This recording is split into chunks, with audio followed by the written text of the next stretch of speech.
प्यारे बुज़ुर्गों, माताओं, भाइयों और बहनों, जब भी हम किसी से भी मिलते हैं या कुछ भी कार्य करते हैं तो इंसान की कुछ ऐसी फितरत है कि वो हर एक चीज़ में कोई ना कोई गलती निकालता है।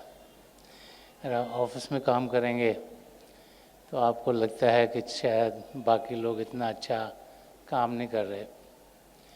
घरों में रोज़ाना हम देखते हैं माँ बाप, बाल बच्चे, पति पत्नी, भाई बहन एक दूसरे में गलतियाँ निकालते रहते हैं।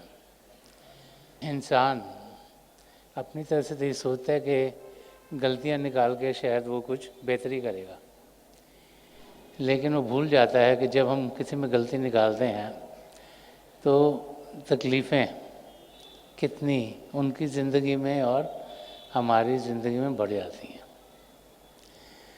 और इंटरेस्टिंग बात यह है कि गलतियां हम एक दूसरे में निकालते हैं, लेकिन जब बड़ी बड़ी मुश्किलें भी आती हैं लाइफ में जो हम में से किसी और के ज़रिए ना हो, जैसे कि अगर बाढ़ आ गई या तूफ़ान आ गया या बिजली कड़की या बहुत ज़ोर से बारिश हुई, तो उन चीज़ों को हम नहीं सोचते कि ये गलत है। हम सोचते हैं ये तो नेचर से कुछ हो रहा है तो इस करके ये सब ठीक है।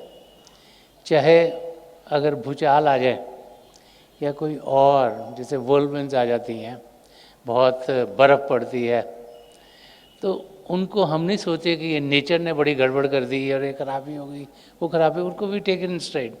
वो हमें लगता है कि ये तो ठीक है, ये तो मौसम की मर्ज़ी है, वो जैसे मर्ज़ी आ जाए। बारिश ज़्यादा होनी थी तो हो गई। अगर कोई और ऐसी चीज़ हो जो नेचुरली हो, जो किसी इंसान के ज़रिए ना हो, तो उसको हम गलत समझते नहीं। इसलिए कि वो हम में से किसी ने की नहीं, और हम सोचते हैं कि प्रभु की रज़ा में वो सब हो रहा है।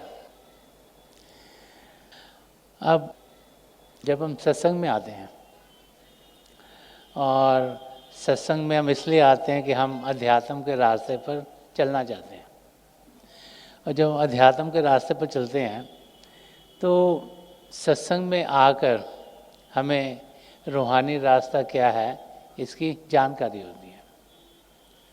वहाँ हमारे संत सद्गुरु हमें सच्चाई क्या है, हमारे लिए ठीक रास्ता क्या है, कैसे हम ज़िंदगी के मकसद को पा सकते हैं, पहले उस मकसद को जानकर।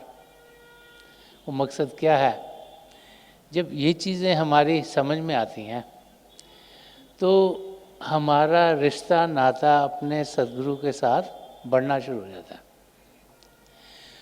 तो वो रिश्ता नाता कैसा है, कैसा होना चाहिए, इसके बारे में संत दर्शन सिंह जी महाराज ने एक बहुत ही इंटरेस्टिंग सा शेर कहा है।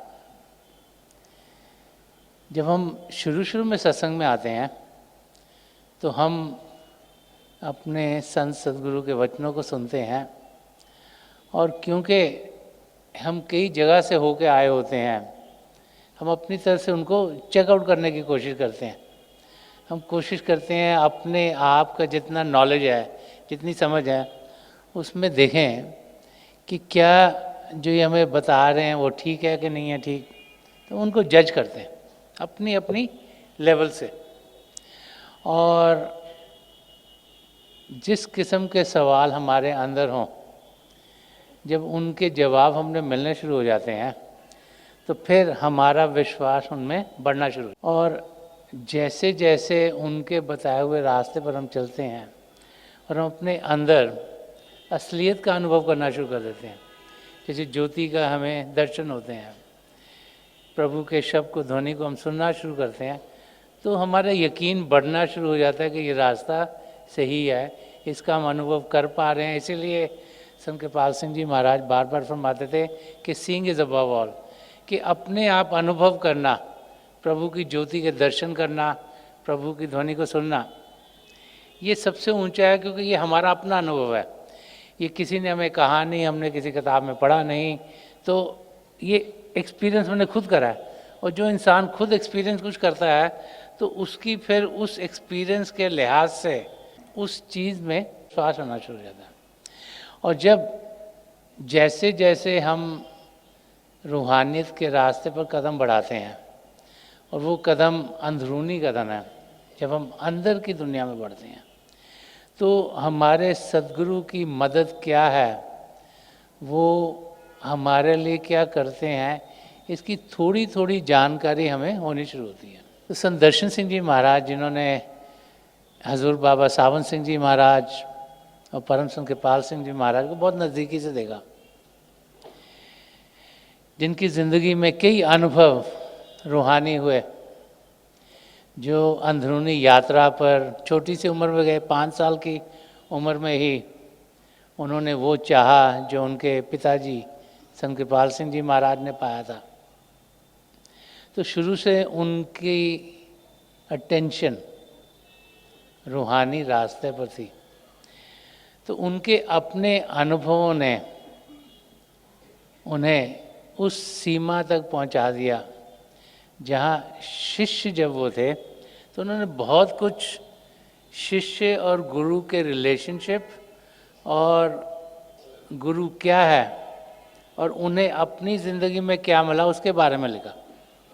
वो शायर थे, इसलिए चंद लफ्ज़ों में बहुत कुछ वो कह जाते थे।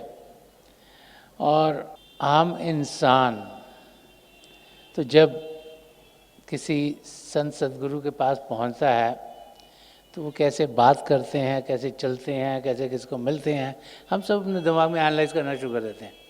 हम लोग जो कि सच्चाई को जान नहीं पाते, क्योंकि जितनी हम पे रिवील होती है उतना ही हमें पता लगता है कि सच्चाई क्या है, अच्छाई हमारे लिए क्या है, वो भी हमारी समझ में नहीं है। तो हम जब हमें कोई सच्चा रास्ता मिलता है उसको अच्छी तरह से जांच पड़ताल करने की कोशिश करते हैं, जितनी जितनी हमें समझ हो। तो उस लिहाज से हम अपने सदगुरु को भी बड़े एनालिटिकल पॉइंट ऑफ व्यू से देखते हैं। तो संत दर्शन सिंह जी महाराज ने ये वर्स बड़ा इंटरेस्टिंग लिखा है। तो फरमा रहे हैं कि हर एक लफ्ज़ से मस्ताना एक अदा है तेरी, हर एक लफ्ज़ से मस्ताना एक अदा है तेरी, किसी खता को तेरी हम खता नहीं कहते। ये वो अंडरस्टैंडिंग है जो एक सच्चे शिष्य की अपने सदगुरु के लिए होती है। लज्जे का मतलब कुछ हो सकता है मस्ती के अंदर ऐसा कर देना जो कि एक्सपेक्टेड ना हो, अनएक्सपेक्टेड। जैसे इंसान जब मस्ती में होता है तो मस्ती में कई बार हम देखते हैं, सत्संग में हम आते हैं तो जब मस्ती में होते जाते थे पता नहीं कोई किसके शूज़ पहन गया, कोई किसकी चप्पल पहन गया, कोई किसका, क्यों? क्योंकि उनका ध्यान चप्पल में नहीं है। अपने सदगुरु को मिलके उनको इतनी मस्ती अंदर से मिलती है कि बाहर की चीज़ों से ध्यान हट जाता है। तो फरमा रहे हैं कि हर एक लज्ज से मस्ताना एक अदा है तेरी। जब हम एक पूर्ण सदगुरु को समझने की कोशिश करते हैं और जब समय के साथ अंदर में जब हम अनुभव करते हैं और फिर जब बाहर के हमें अनुभव होते हैं, उनकी समझ हमें आनी शुरू हो जाती है। हमारा नज़रिया क्या है वो हम अपनी अपनी समझ में ही समझ पाते हैं। संत दर्शन सिंह जी महाराज यहाँ फरमा रहे हैं कि हर एक लज्ज से मस्ताना एक अदा है तेरी। करे आपके जो भी एक्शन हैं वो मस्ती के एक्शन हैं, वो प्रेम के एक्शन हैं, उसमें आनंद ही आनंद है, उसमें आनंद के सिवा और कुछ है नहीं। और उस मस्ती के आलम में हम सब शिष्यों को होना चाहिए, तभी हम सही मायनों से अपने सदगुरु का पूरा पूरा फ़ायदा उठा सकते हैं। वो हमें प्रभु का प्रेम देने के लिए आए हैं, उसके सिवा और कुछ नहीं। वो चाहते हैं कि हम असलियत के साथ जुड़ें, वो चाहते हैं कि हम प्रेम की मस्ती में, प्रेम के रंग में रंगे जाएं। वो चाहते हैं कि हमारा ध्यान दुनिया से हटे और अंदर की दुनिया में जाए। और वो चाहते हैं कि हम चाहे किस भी लेवल पर हों, हम सब अलग अलग लेवल्स पर हैं, क्योंकि हम सब एक आध्यात्मिक यात्रा पर हैं प्रभु को पाने के लिए। तो कोई यहाँ पर है, कोई यहाँ पर है, कोई यहाँ पर है, कोई यहाँ पर है, कोई यहाँ पर है, लेकिन पाना सबने प्रभु को है। तो वो चाहते हैं जितनी जितनी जितनी मदद जिसको चाहिए उसको मिल जाए।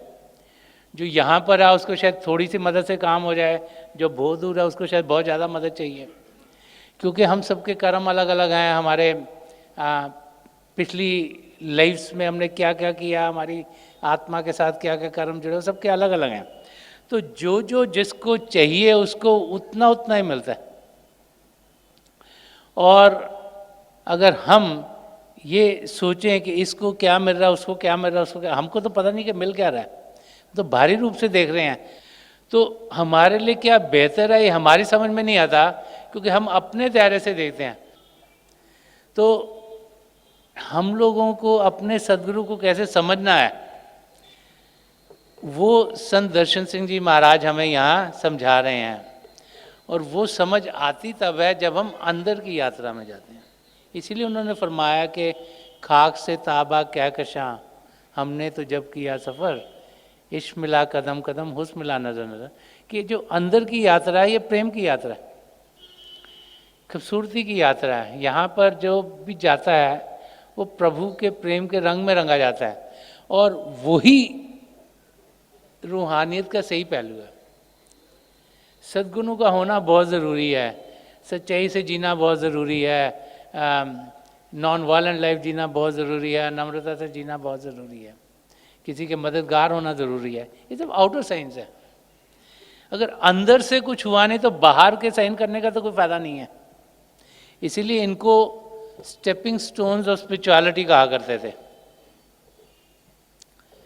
संत कृपाल सिंह जी महाराज कहते थे कि ethical life is a stepping stone to spirituality, कि सद्गुणों का होना एक पहला कदम है। ये मत सोचें कि खाली सद्गुण हो गए तो हम अपनी मंजिल पर पहुंच जाएंगे, ये ज़रूरी है, लेकिन यहाँ से तो शुरुआत होती है, ये एंड नहीं है, ये शुरुआत है, ताकि हम अपनी मंजिल तक पहुंच सकें।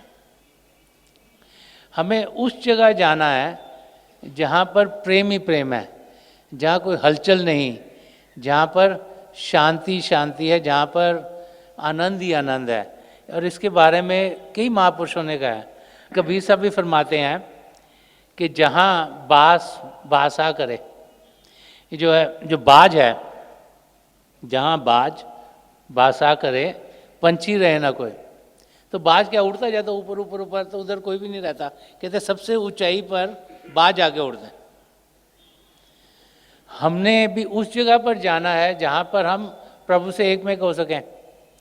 तो फरमा रहे हैं कि जहाँ बाज बासा करे पंछी रहे ना कोई, जब भी प्रेम प्रकट भया सब कुछ गया भिगोए। वो कह रहे हैं उस जगह पर जब जाते हैं जहाँ पर प्रेम ही प्रेम प्रकट हो रहा है, तो उस प्रेम के रंग में सब कुछ भिगोया जाता है, सब कुछ नहाया जाता है, हम प्रेम के रंग में रंगे जाते हैं। और यही हमारी आत्मा की यात्रा है जो हमने करनी है। अगर सिर्फ शरीर में ही जीते रहे और इससे आगे जा ना सके, तो मन इंद्रियों पे घाट पर जीते जीते ही जिंदगी गुजार देंगे। हम गलतियां किसी और में क्यों निकालते हैं? क्योंकि वो सब हमारे मन के जरिए होता है। मन द्वैत में बिलीव करता है। मन हमें कहता है कि हम कुछ हैं और कोई और कुछ है। इससे हमारी ईगो बढ़ाता है कि हम बहुत कुछ हैं, बाकी कुछ भी नहीं। हर एक इंसान को मन ऐसे ही कहता है कि हम बहुत कुछ हैं, बाकी कुछ नहीं। और फिर वो द्वैत क्रिएट कर देता है कि ये अलग है और वो अलग है। और जहाँ पर द्वैत होगी वहाँ पर फिर एक दूसरे के साथ क्या है, मेरे पास ये है उसके पास ये नहीं, मैं बहुत पढ़ा लिखा हूँ वो अनपढ़ है, मैं बहुत स्मार्ट हूँ वो बेवकूफ़ है, और मेरे बहुत कनेक्शन हैं इसको कोई जानता नहीं। तो इंसान का दिमाग खराब हमारा मन करता है। इसीलिए संत दर्शन सिंह जी महाराज जो इंटेलिजेंट है, इसको डार्कनेस, अंधेरा कहते थे। क्यों? क्योंकि ये हमें दुनिया की ओर लेके जाता है, असलियत से दूर रखता है, और असली ज़िंदगी क्या है वो हमें जीने नहीं देता। सुबह से रात तक बाहर की चीज़ों में लगाए रखते हैं। हर एक इंसान को लग रहा है ये भी करना है, वो भी करना है, ये भी रह गया, वो भी रह गया। और जो काम करने आए हैं उस ओर तो ध्यान नहीं जाता। क्यों? क्योंकि लगता है बाकी चीज़ें बड़ी ज़रूरी हैं। तो महापुरुष समझाते हैं कि हमें जो सबसे ज़रूरी काम है, जो अपने आप को जानना है, पिता परमेश्वर को पाना, वो सबसे पहले करना है। संत कृपाल सिंह जी महाराज ने जब 10th पास की तभी इस नतीजे पर पहुँच गए कि God first and everything else next, कि प्रभु को पाना सबसे पहला काम होगा, बाकी सब उसके बाद में होंगे। हम लोग तो बाकी कार्य करते करते ज़िंदगी गुजार देते हैं, क्योंकि हमें लगता है वो चीज़ें बहुत ज़रूरी हैं, और भजन अभ्यास के लिए समय बहुत कम इंसान निकालता है। वो भाई बहन जिन्हें नाम की देन मिली है वो भी मन के दायरे में फंस जाते हैं कई बार। क्यों? क्योंकि उन्हें समझाया गया कि अब रोज़ाना बाकायदगी से अभ्यास करें, लेकिन वो भी अभ्यास के लिए समय पूरा नहीं निकालते। और जब तक हम अभ्यास करेंगे नहीं, कोई और आके हमारे लिए अभ्यास कर नहीं सकता। चाहे हमारे माँ बाप हों, चाहे भाई बहन हो, कोई भी हो, तो हर एक ने अभ्यास अपना अपना करना है। कोई भी और उन्हें कुछ और उस डायरेक्शन में मदद नहीं कर सकता। तो बार बार बार महापुरुष हमें समझाते हैं कि वो जगह जहाँ हमने जाना है वो हम सब जा सकते हैं, हमारे अंदर है, कहीं दूर नहीं है। बाहर की दुनिया के एग्जाम्पल देंगे, बाज का देंगे जी, वो ऊपर चला जाता है, वहाँ हलचल नहीं होती। हम अंदर की दुनिया में बढ़ सकते हैं और वो सब पा सकते हैं जो हमें चाहिए, और हमारी मदद एक संत सदगुरु कर सकते हैं। तुलसी साहब ने भी फरमाया, अलग अलग महापुरुषों ने समझाया है कि संत सदगुरु कौन है, क्या है, हमें उनसे मदद कैसे मिलती है। बाहरी लफ्ज़ों में समझाया ताकि हम असलियत को जान सकें। तो वो तुलसी साहब फरमा रहे हैं कि ये जो संत महात्मा है कौन है, इनके काम क्या, करते क्या। तो दुनिया का एग्जाम्पल लिया, तो फरमा रहे हैं कि दर्द दरबारी साध हैं, उनसे सब कुछ होए। जैसे किंग की किंगडम होती है, तो किंगडम में मिनिस्टर्स होते हैं, तो कह रहे हैं प्रभु की किंगडम में ये जो उनको कार्य करने वाले ये सब साध हैं, संत सदगुरु हैं के दर्द दरबारी साध हैं, उनसे सब कुछ होए। तुरंत मिलावे नाम से, करते क्या है? तुरंत मिलावे नाम से उन्हें मिले जो कोई। तो उनका काम क्या है? प्रभु के दरबार में जो आता है उसके लिए क्या होना चाहिए कि वो नाम के साथ जुड़े, शब्द के साथ जुड़े। वो शब्द जो कण कण में समाया, हम सबके भीतर चल रहा है, उसका हम अनुभव कर पाएँ। और वही सबसे बड़ी देन है जो एक संत सदगुरु हमें देता है।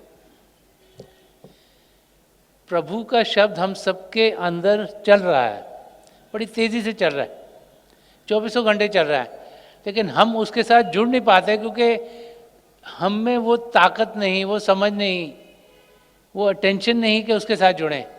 तो एक पूर्ण महापुरुष जब अपनी तवज्जो देते हैं, हमें नाम की देन देते हैं, तो शिव नेत्र को खोल देते हैं, और फिर उनकी मदद से हम शब्द के साथ जुड़ते हैं। यही नाम है, यही। तो वो जो फरमा रहे हैं कि तुरंत मिलावे नाम से उन्हें मिले जो कोई, तो जो उनका कार्य वही है कि वो हमें शब्द के साथ जोड़ें। शब्द हमारे अंदर चल रहा है, लेकिन मन हम पर हावी है, हम शब्द को सुन नहीं पाते, उसके साथ जुड़ नहीं पाते, प्रभु की ज्योत के दर्शन नहीं कर पाते। लेकिन हमारे संत सदगुरु जब अपनी तवज्जो देते हैं, अपनी कमाई का कुछ हिस्सा हमें देते हैं, तो ये शिव नेत्र खुलता है। जब ये शिव नेत्र खुलता है तो हम अपने अंदर प्रभु की ज्योति के दर्शन करते हैं, प्रभु की ध्वनि को सुनते हैं। और जब रोज़ाना बाकायदगी से प्रैक्टिस करेंगे, बैठा करेंगे, तो फिर हम अंदर की दुनिया में उनकी मदद के साथ जा सकते हैं। तो यही वो हम सब के लिए करने के लिए आते हैं, और यही मदद हम सबको वो देते हैं। कबीर साहब ने एक जगह और फरमाया है और समझाया है कि हम इंसान और एक संत सदगुरु की ज़िंदगी में फ़र्क है।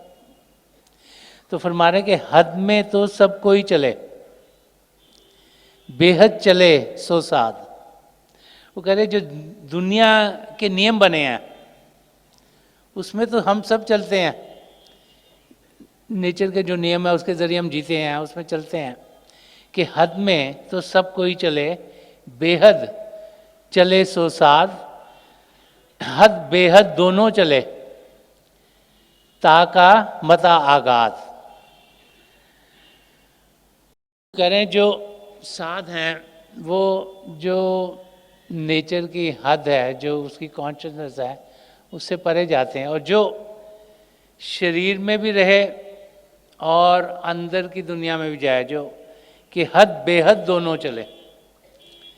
जो इस दुनिया में शरीर में रहने का मतलब है कि दुनिया के नियमों का हम पालन कर रहे हैं, उसके अंदर रह रहे हैं, और जो बेहद इस हद से परे जाए,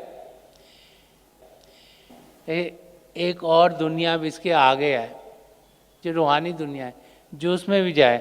तो कह रहे हैं कि वो हैं जो कि उस जगह से आए हैं जहाँ शांति शांति, आनंद आनंद, खुशियाँ ही खुशियाँ, और जहाँ पर प्रभु से हम एक में होते हैं। तो एक संत सद्गुरु इस शरीर में रहते हुए उनका ध्यान पिता परमेश्वर की ओर होता है।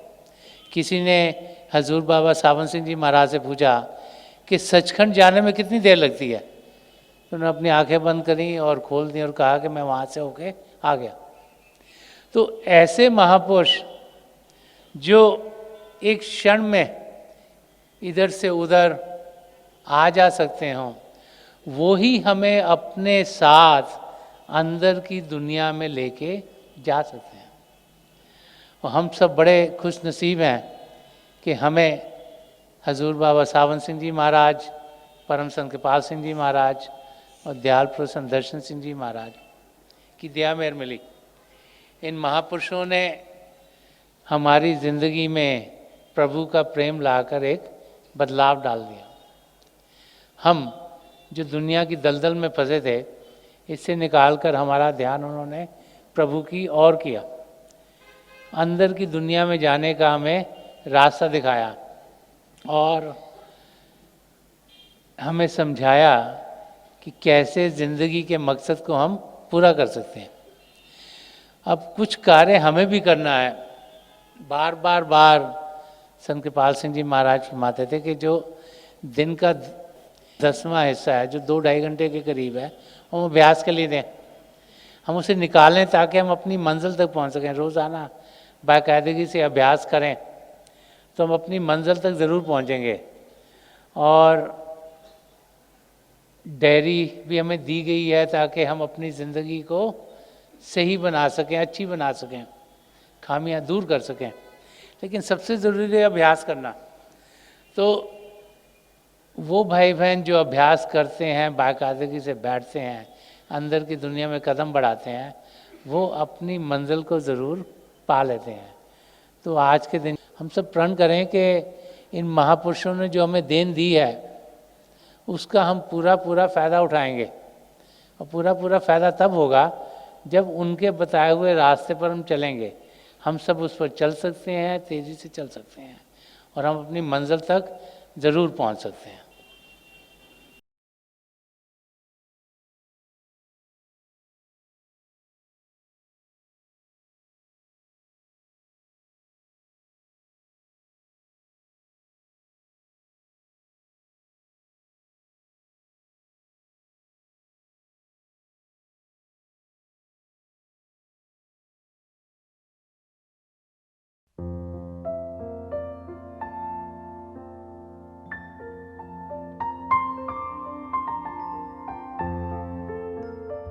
तो थोड़ी देर के लिए हम सब अभ्यास के लिए बैठ जाएं। आप जहाँ भी बैठे हैं आराम से बैठिएगा, अपनी आंखें बंद कर लीजिएगा। ये जो आई बॉल्स आँखों के डरने सीधे सामने फोकस हो, जैसे हार्ट से सामने आप फोकस हो। आंखें बंद करते ही वो भाई बहन जिन्हें नाम की देन मिली आप सिमरन कीजिएगा। और जो भाई बहन यहाँ नए हैं, आप पिता परमेश्वर के किसी भी जाति नाम का जाप कीजिएगा। जाप मन ही मन करना, ऊंचा नहीं दोहराना। मेरी प्रभु के चरण कमलों में, और जो पिछली संचि के महापुरुष हैं हजूर बाबा सावन सिंह जी महाराज, परम संत कृपाल सिंह जी महाराज और दयाल प्रसन्न दर्शन सिंह जी महाराज के चरण कमलों में यही प्रार्थना है कि जो जो हम सबके लिए बेहतर हो ये महापुरुष हमें दें, हमें सबके साथ जोड़ें और हमारे भीतर प्रभु की ज्योत के हमें दर्शन करवाएं। थोड़ी देर में मैं आपको इस बैठक से उठाऊंगा और मेरी शुभकामनाएं आप सबके साथ हैं।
छोड़ दीजिए जी, प्लीज़ लीव ऑफ।